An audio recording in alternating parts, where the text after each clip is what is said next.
Well, you guys know what time it is. It's coffee time, and the faster I talk, the warmer my coffee stays so that I can enjoy it. So let me just jump into this because you're going to be watching TikToks, I'm sure, in the next few days about infidelity in ministry, the qualifications of pastors who are currently.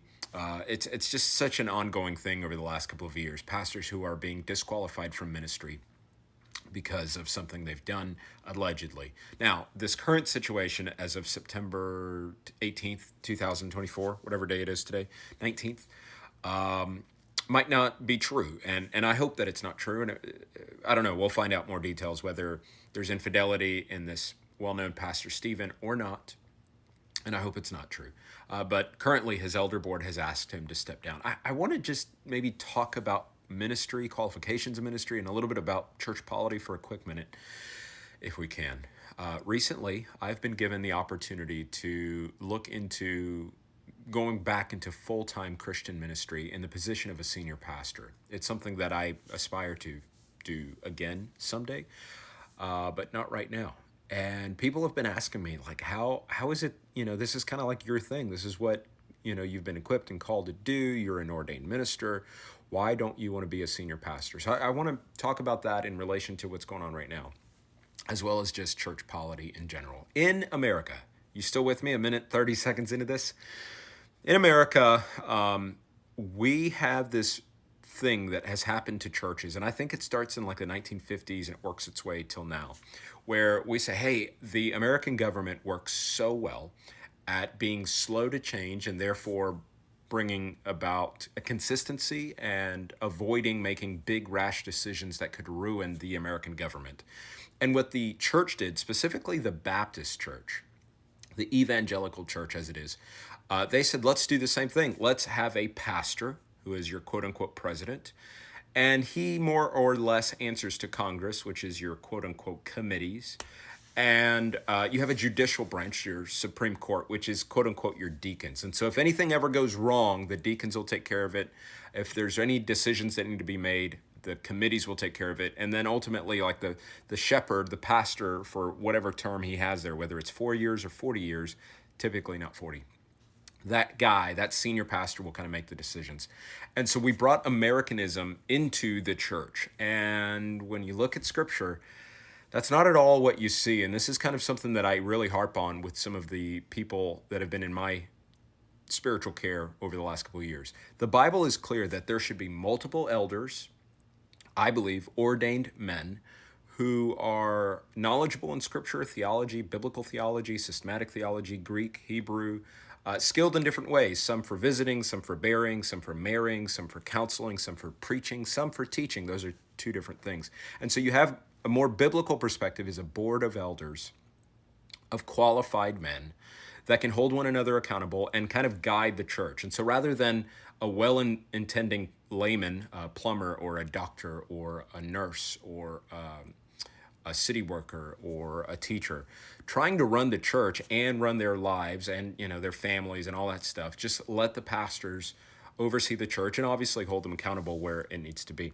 That's not really happening in America. In fact, point number two, the other thing that we're doing in America that's really not good for us is that we are hiring pastors who are not qualified for ministry. So here I am telling you, for me, as a single guy, I don't believe that I need to be married in order to preach about marriage because, frankly, it's not about me anyway. It's on the authority of Scripture that you preach such messages, whether it's about eschatology or pneumatology or whatever ology you want to use, whether it's about raising children or just living as a Christian in this current world.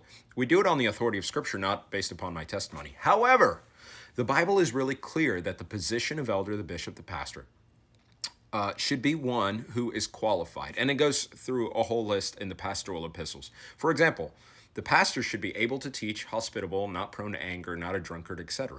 So if you're married, but you're a drunkard, you're unqualified. If you're married with kids that are obedient, but you're not able to teach, you're not qualified. And so anyway, that would make a whole longer video.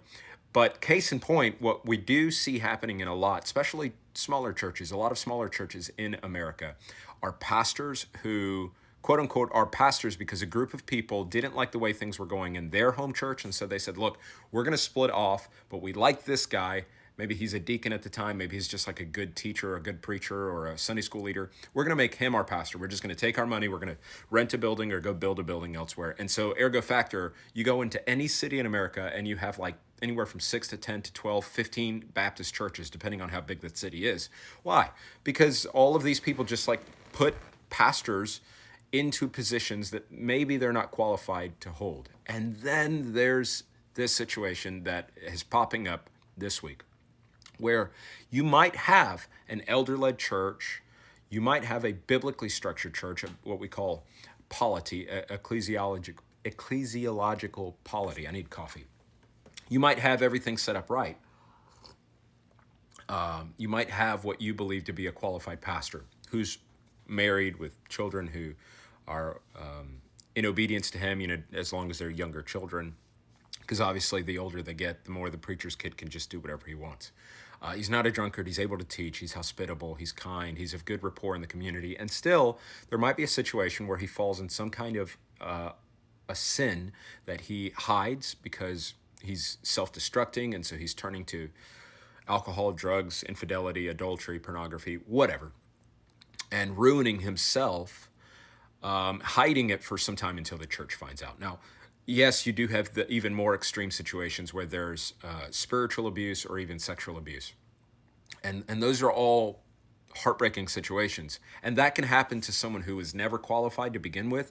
And it can also happen to someone who was qualified for ministry at one point in time. The point is this: the best we can do as Christian people, as just lay people in our church, as active church members, is only vote for people who, as far as you know, qualify for deaconship or the pastorate based upon the clear teaching of Scripture. That's the best that you and I can do. And that at least helps to stop some of the major problems that we then see in the church. Yes, of course, at the end of the day, you might be duped. There might be a guy who falls and stumbles into some kind of a sin, and you deal with those situations. And by the way, having an elder-led church really helps your local congregation deal with those difficult situations much better than a committee-structured church.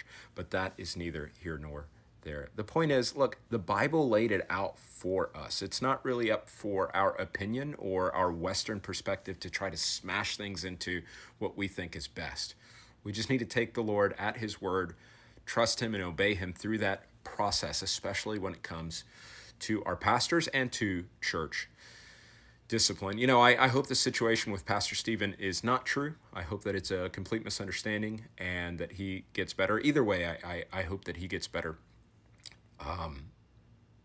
But boy, oh boy, it's just heartbreaking. I know he wants a good testimony for lost people and for saved people. And I know that he's disappointed in himself, if it's true, as many other pastors who have fallen into some kind of a self-destruction.